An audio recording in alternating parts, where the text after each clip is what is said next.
He thought humiliating her would get a laugh. But in less than 5 minutes, it would cost him everything he built his reputation on. The lecture hall at Westbridge University buzzed with quiet arrogance, polished shoes tapping against marble floors, designer backpacks slung over shoulders, and at the center of it all stood Professor Daniel Whitmore, a man known not just for his brilliance, but for the way he made sure everyone else felt small in comparison. His voice cut clean through the air. As he turned from the board, chalk dust still clinging to his fingers. "This problem," he said with a faint smirk, "has remained unsolved in this department for over a decade." A ripple of murmurs spread across the room, some impressed, others already resigned, and that was when the door creaked open, barely loud enough to matter, but enough to draw a few glances. Emily Carter stepped inside quietly, her gray cardigan slightly worn at the sleeves, her sneakers soft against the polished floor. She carried a small cleaning cart, moving with the kind of invisibility people didn't question, because people like her were never meant to be noticed in rooms like this. A few students exchanged looks, one whispering under his breath, "Wrong room," followed by a soft chuckle. Whitmore noticed too. Of course he did, his sharp eyes missing nothing. But instead of ignoring her, his lips curved slightly, the kind of expression that signaled opportunity, not kindness. "Perfect timing," he said, his tone light, almost amused. "Why don't we make this interesting?" The class leaned in, sensing something, the air subtly shifting. Emily paused near the back wall, her hand resting lightly on the cart handle. She didn't speak, didn't interrupt, just stood there, quiet, patient, as if she'd been in this position 1,000 times before. Whitmore gestured toward the board with theatrical flair. "You," he said, pointing directly at her. "Why don't you come up here and give it a try?" Laughter broke out almost instantly, not loud, but sharp, scattered, enough to fill the silence with something cutting. A girl in the front row covered her mouth, trying not to laugh too openly, someone in the back already lifting their phone, anticipating the moment. Emily didn't move at first, her eyes lowered, as if weighing something no one else could see. Whitmore tilted his head slightly, feigning patience, though his eyes gleamed with expectation. "Don't worry," he added. "We're all here to learn." More laughter, softer this time, but heavier, pressing in from every corner of the room. And still, Emily said nothing. She simply stepped forward, slow, measured, her footsteps echoing faintly, each one drawing more attention than the last, until she reached the front, standing just inches from the board, the chalk resting in the tray like it had been waiting for her. The room quieted just a little, not out of respect, but anticipation, the kind that comes before a spectacle. Whitmore crossed his arms, confident, already certain of the outcome, because in his world, people like Emily Carter didn't surprise anyone. They confirmed expectations, but what he didn't know, what no one in that room knew, was that in the next few minutes, every assumption they had just made was about to collapse in complete and utter silence. Emily Carter picked up the chalk slowly, as if it weighed more than it should, her fingers adjusting around it with quiet familiarity while the faint hum of suppressed laughter still lingered in the air. A few students leaned forward in their seats. Others leaned back with folded arms, waiting for the inevitable failure they had already decided was coming. Professor Whitmore stepped slightly to the side, giving her the full stage as though presenting a performance, his expression calm but expectant, confident in the outcome he had orchestrated. Emily looked at the board, her eyes scanning the equation not with confusion, but with recognition, though no one in that room noticed the difference. To them she was just a cleaning woman standing in front of symbols she could not possibly understand. A quiet voice from the back whispered, "She does not even know where to start," followed by a soft ripple of agreement. But Emily did not react. She did not rush. She did not look back at the crowd. Instead, she exhaled gently, almost imperceptibly, and for a brief moment, everything slowed. The room, the whispers, even Whitmore's confident stance, as if time itself was holding its breath. Then she made her first mark, a single line of notation, clean and precise, and something subtle shifted. It was small, almost unnoticeable, but a few students in the front row leaned in just slightly, their brows tightening. Because what she wrote was not random, it was not guessing, it was deliberate. Whitmore's eyes narrowed for a fraction of a second, but he said nothing. "Not yet," Emily continued, her hand moving with steady rhythm, each step flowing into the next without hesitation, no pauses, no corrections, no signs of uncertainty. The board began to fill, not chaotically, but elegantly, like a structure being revealed piece by piece, and the laughter that once filled the room did not return. Instead, there was something else now, something quieter, heavier, a growing tension that no one could quite explain. A student who had been recording lowered his phone without realizing it. Another shifted forward in his chair, elbows on his knees, eyes fixed on the board, trying to follow, trying to understand. Whitmore uncrossed his arms slowly, his posture changing just enough to betray a crack in his certainty. Emily reached the midpoint of the equation and paused, just for a second, her eyes tracing what she had written, not in doubt, but in confirmation. And then she continued, faster now, not rushed, but confident, as if the solution had already been solved long before she ever stepped into this room. Chalk moved across the board with soft, consistent strokes, each one landing exactly where it needed to be, no wasted movement, no hesitation, and then it happened. A subtle detail, a correction, not to her own work, but to the original equation itself. A small adjustment that should not have been there, that no one else had questioned, and yet she saw it instantly. Whitmore's expression shifted again, more noticeably this time, his lips parting slightly as if to speak, but no words came out, because he saw it too. The flaw, hidden in plain sight, overlooked for years, and suddenly the room felt different, the air heavier, the silence deeper, because this was no longer a joke. This was no longer a spectacle. Something real was unfolding in front of them, something none of them were prepared for, and Emily Carter had not even finished.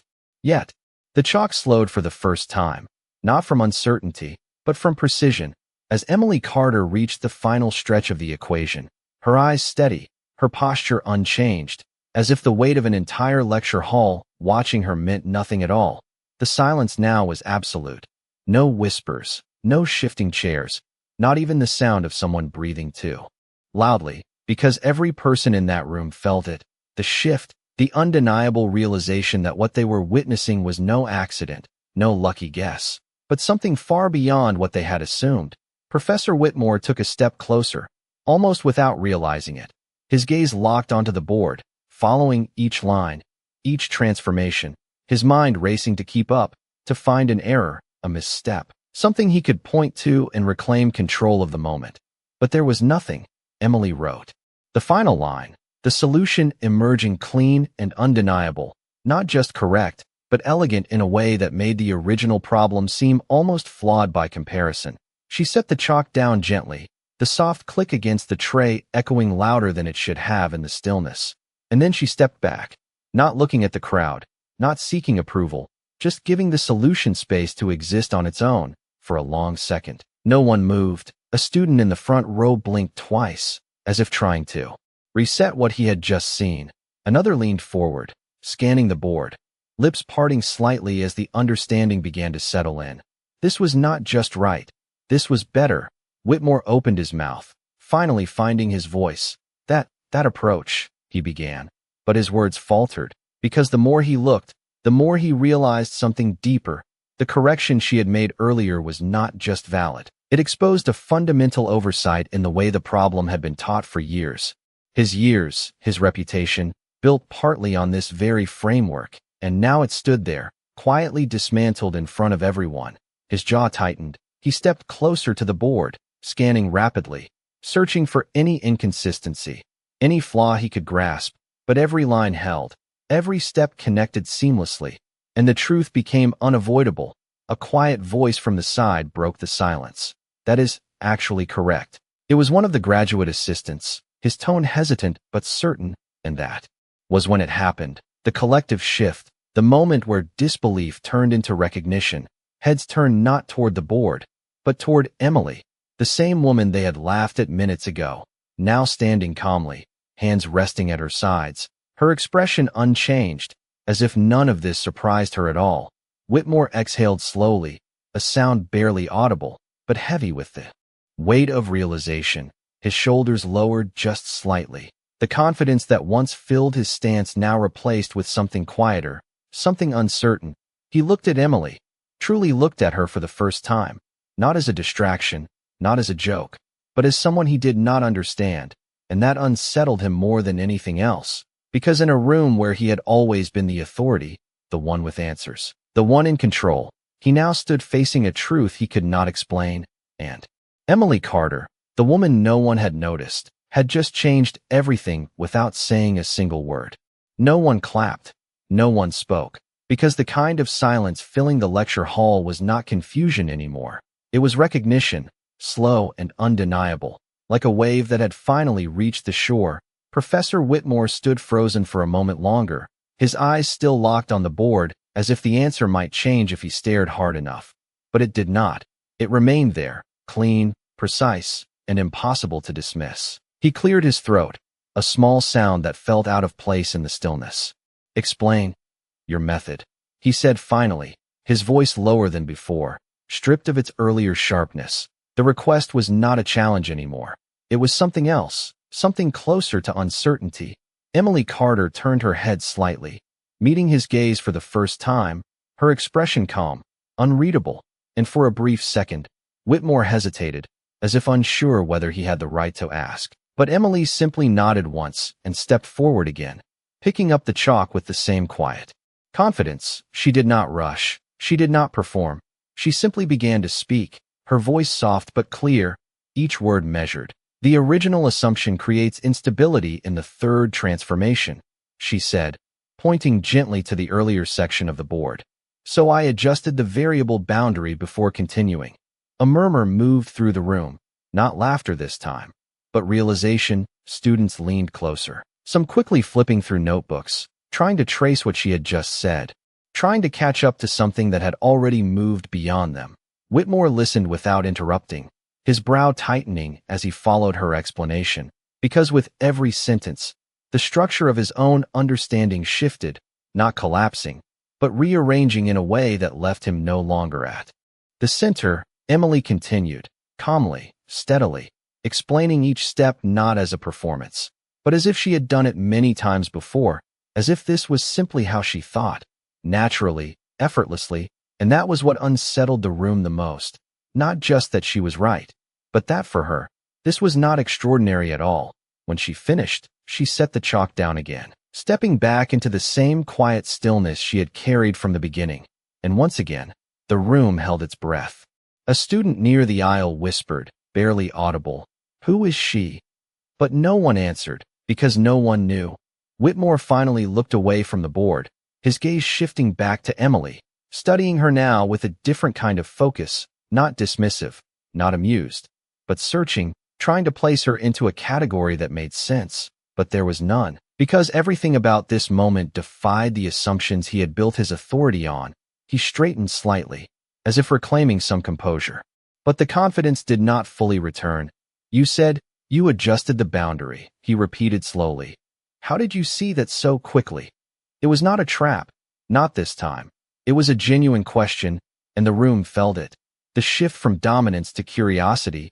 Emily paused, just briefly, her eyes lowering for a fraction of a second, as if considering how much to say, and then she answered, simply, "I have seen problems like this before." Her tone offered no elaboration, no explanation of where or how, just a quiet statement of fact, and somehow, that made it even more powerful, because it left a space, a gap that the room could not fill. Whitmore nodded slowly, though it was clear he did not fully understand, and that was the moment the power in the room changed completely, not with a dramatic reaction, not with applause or raised voices, but with something far more permanent, a silent shift in perception. Because the woman they had overlooked, dismissed, and laughed at was now the one everyone was trying to understand, and for the first time in a very long time, Professor Daniel Whitmore did not have the answer. The silence did not break. It settled, deeper and heavier than before, as if the room itself was adjusting to a new reality it had not prepared for. Emily Carter stepped back from the board, her hands resting loosely at her sides, her posture unchanged, calm, grounded, untouched by the tension that now gripped everyone else. A student near the front slowly closed his laptop, the soft click echoing louder than expected.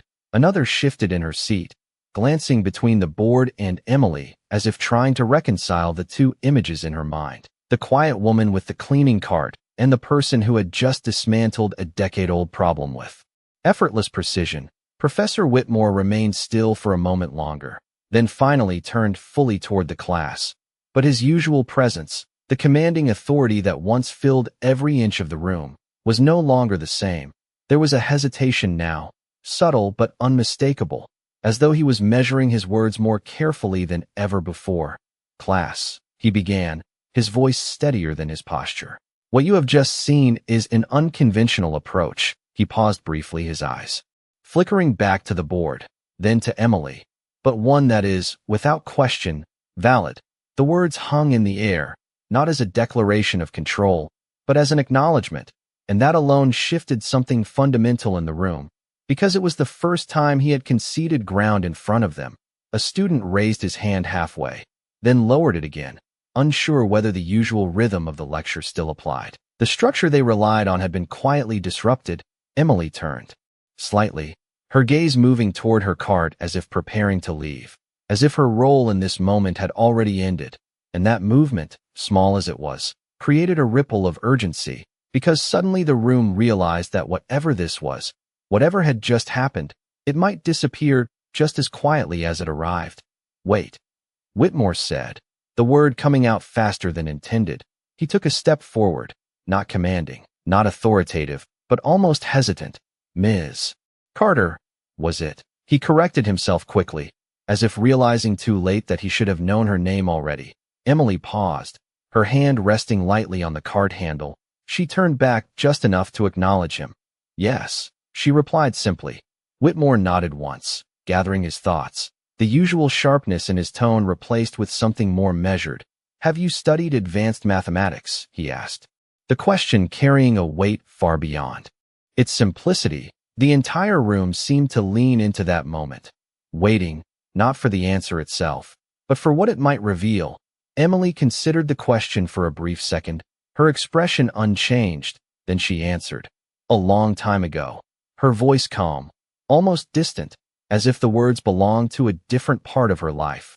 A murmur passed through the students, curiosity replacing the earlier judgment. Whitmore's eyes narrowed slightly, not in skepticism, but in focus, trying to connect the fragments of information into something coherent. "Where?" he asked, quieter now, and for the first time, there was no audience in his tone, no performance, just a question. Emily's gaze dropped briefly, then lifted again, steady and composed. "Different places," she said, offering nothing more. And somehow, that answer carried more weight than a detailed explanation ever could, because it left the question open, unresolved, and in that uncertainty, the room felt something shift. Again, not just in how they saw her, but in how they understood the limits they had assumed. Whitmore exhaled slowly, nodding once, not because he had found clarity, but because he had accepted that he did not have it. And as Emily turned back toward her cart, the soft wheels beginning to roll across the polished floor, no one laughed, no one whispered, no one reached for their phone. They simply watched, because in a room built on answers, the most powerful moment had come from a woman who walked away without explaining anything at all, and that silence, more than anything else, stayed with them. The wheels of the cart rolled softly across the polished floor, a quiet sound that somehow carried through the entire lecture hall, and still, no one spoke, not even after Emily Carter reached the door, her hand resting lightly on the handle as if she could leave at any moment and take the entire experience with her. Professor Whitmore watched her, his mind moving faster now than it had during the lecture itself, not calculating equations, but replaying every second that had just unfolded, every word he had chosen, every assumption he had made.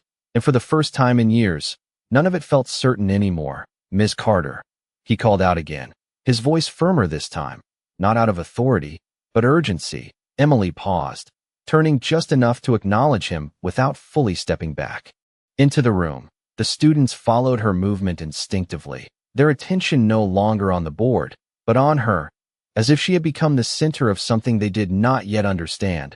Whitmore took a step forward, then another, closing the distance slightly, but not too much, as though he recognized a boundary he could not define. That method you used, he said carefully. It is not something people just remember. It is something they develop over years. His tone was different now. Stripped of performance, grounded in something closer to respect. Emily listened without interruption, her expression calm, unchanged, as if this moment was simply another part of a routine she had long ago learned to navigate. Whitmore hesitated briefly, then asked the question more directly. Why are you working here? The words landed heavier than expected, not because of how they sounded, but because of what they implied. The room held its breath again, not out of tension this time, but curiosity, the kind that comes when a story begins to reveal itself piece by piece. Emily's gaze shifted slightly, not avoiding the question, but acknowledging its weight. She looked back into the room, her eyes moving across the rows of students, past the board, past Whitmore, as if seeing something beyond the present moment, and then she answered, simply, because I chose to. The response was quiet, but it settled into the room with undeniable clarity. A student near the back frowned slightly, trying to interpret what that meant.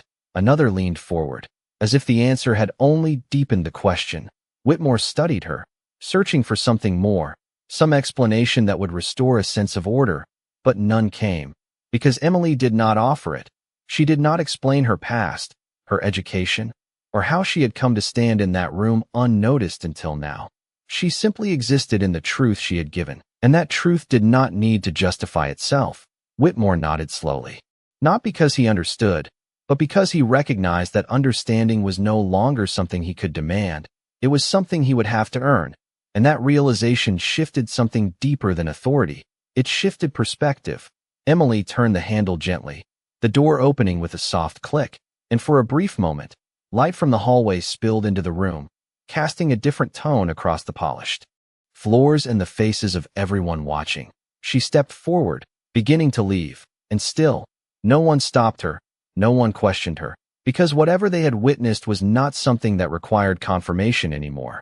It had already changed them, and as the door closed quietly behind her, the lecture hall remained still, not because there was nothing to say, but because for the first time, no one was certain how to say it. And Professor Daniel Whitmore stood at the front of the room, looking at a board that no longer belonged to him, realizing that the most important lesson of the day had not been written in chalk at all. The door clicked shut behind Emily Carter, and for a moment, it felt as though the entire room had been sealed inside a question no one could answer. Professor Whitmore remained standing at the front, his gaze fixed not on the students, but on the empty space where she had just been, as if expecting something more to follow. But nothing did.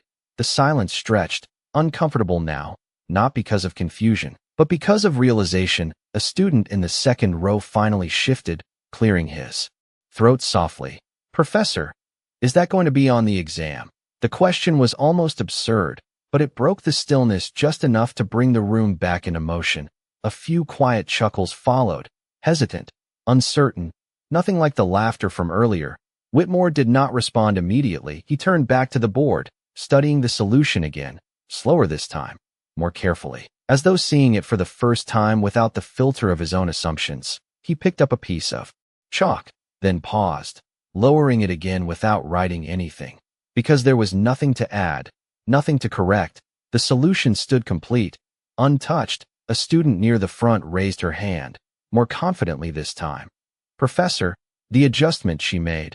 Does that mean the previous model is incomplete? The question hung in the air, sharper than it seemed. Whitmore inhaled slowly, his eyes still on the board. It means, he said carefully, choosing each word, that there is more than one way to see a problem. He turned slightly toward the class, his voice steady, but quieter than before. And sometimes, the most important one is the one we overlook. The room absorbed that, not as a lecture, but as something personal, something that had just happened to all of them. Another student leaned forward. Do you know who she is? The curiosity was no longer hidden. It was direct now. Whitmore hesitated, then shook his head once. No, he admitted, and that single word carried more weight than any explanation could have, because it revealed something rare, uncertainty. The class fell quiet again, not out of tension, but thought. Students looked at each other, then back at the board, then toward the door, as if expecting her to return, but she did not. The moment had passed, but its impact had not. Whitmore stepped away from the board slowly, his posture no longer rigid, but reflective. "Class dismissed," he said, though the words felt different this time. Less like an ending, more like a pause. Chairs shifted, backpacks zipped, but the usual energy of dismissal was missing. Students moved more slowly, quieter, some lingering near the front, taking pictures of the board, not for notes, but as proof, as if they needed to capture what had happened before it faded into something unreal. Whitmore remained at the front as the room gradually emptied, his eyes returning again and again to the equation, tracing each line, each decision, each moment where something different had been seen, something he had missed. And in that quiet, as the last student stepped out and the door closed once more, he understood something he had not felt in years, not frustration, not embarrassment, but something far more unsettling and far more valuable. The realization that knowledge, no matter how vast, is never complete, and sometimes it arrives from the one person you never thought to notice. And somewhere down the hallway, the faint sound of wheels rolling across the floor continued, steady, unhurried, as if nothing had happened at all. The hallway outside the lecture hall felt different, quieter in a way that did not match the usual rhythm of the campus. Emily Carter moved steadily forward, her cart rolling beside her with that same soft, consistent sound, the fluorescent lights above casting long reflections across the polished floor, and for a moment, it almost seemed as if nothing had happened at all, as if the past hour had simply folded into the routine of the day. But inside the lecture hall, Professor Whitmore was still standing in front of the board, unmoving, his mind replaying every detail with increasing clarity, not just what she had written, but how she had seen it, the precision, the confidence, the absence of hesitation. It was not luck, it was not instinct, it was something far more structured, far more practiced, and that realization refused to let go. He stepped closer to the board again, this time reaching out, not to correct, but to trace the lines she had drawn, his finger hovering just above the surface, following the logic step by step. And as he did, something else became clear. This was not just a solution, it was a perspective, one that required years of experience to develop, years he had spent building his own methods, his own frameworks. Yet somehow, she had moved through it differently, more efficiently, and he could not ignore that anymore. A quiet knock at the door broke his focus. One of the graduate assistants stepped in hesitantly. "Professor, do you want me to erase the board before the next class?" Whitmore glanced back, then shook his head immediately. "No," he said, more firmly than expected. The assistant nodded and stepped back out, leaving the room unchanged, the equation untouched, as if preserving it mattered more than preparing for what came next. Down the hallway, Emily turned a corner, her pace steady, her expression calm. She stopped briefly near a window, the afternoon light filtering in, casting a soft glow across the floor. She adjusted the handle of her cart slightly, a small, habitual movement, and for a moment, her reflection appeared in the glass, simple, unremarkable, exactly as everyone had seen her before, and yet, something in her eyes held a depth that no one in that room had recognized until it was too late. Footsteps approached from behind, quick but not hurried, and then slowed as they reached her. "Miss Carter." A voice called. Emily turned slightly, recognizing the voice without surprise. Professor Whitmore stood a few feet away, his posture different now, less rigid, more grounded, as though he had left something behind in that lecture hall. He hesitated for a brief second, then spoke. "I have been teaching for over 20 years, he said, his tone steady, not defensive, not proud, simply factual, and I have never seen that approach used the way you did." Emily listened, her expression unchanged. Whitmore continued. "You said you studied this a long time ago, but that kind of clarity does not fade." The statement lingered between them, not as a challenge, but as an observation. Emily glanced toward the window again, then back at him. "Some things do not leave you," she said quietly. Whitmore nodded slowly, absorbing that, then asked, more carefully this time, "Would you consider coming back, not as staff, but as a guest speaker?" The question hung in the air, unexpected, almost fragile, because it carried more than just curiosity, it carried recognition. Emily did not answer immediately, her gaze shifting slightly, thoughtful but not uncertain. And in that pause, Something unspoken passed between them, a quiet acknowledgement that this moment had already changed more than either of them could fully explain, and somewhere behind them, inside the lecture hall, the equation remained on the board, untouched, waiting, not for correction, but for those who had once laughed to finally understand what they had been looking at all along.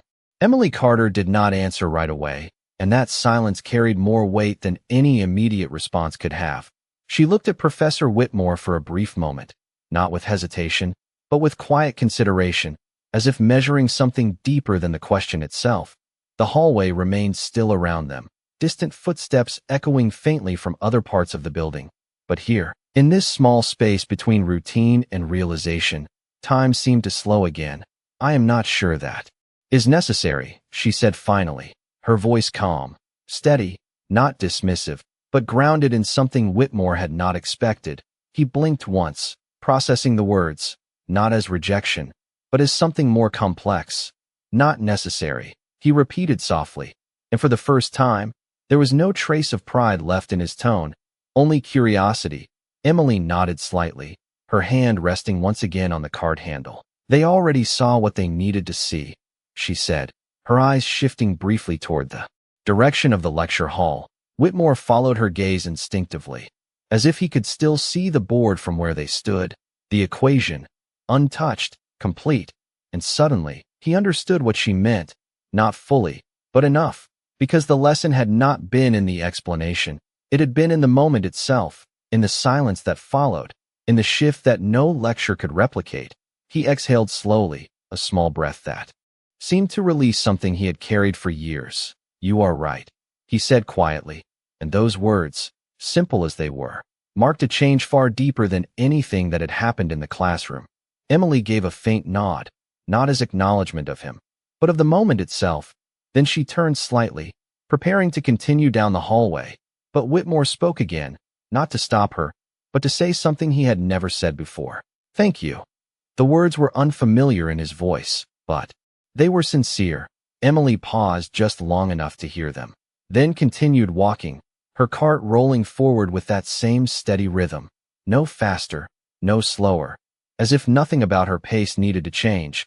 Whitmore stood there for a moment longer, watching her disappear down the corridor, and for the first time, he did not feel the need to call her back, because he understood now that some people do not stay to be recognized. They leave after reminding others what recognition should have looked like in the first place. Back inside the lecture hall, the next group of students began to file in, their voices filling the space that had once been silent. A few of them paused when they saw the board, their conversations slowing, eyes scanning the unfamiliar structure of the solution. One student frowned, another stepped closer, tracing the lines with quiet curiosity, and within minutes, the same room that had once laughed now stood quietly again, drawn into something they did not yet understand. And Professor Whitmore, standing at the front once more, looked at them not as an audience to impress, but as minds to guide. His voice, when he finally spoke, carried a different tone, one that no longer needed to dominate the room to be heard. And as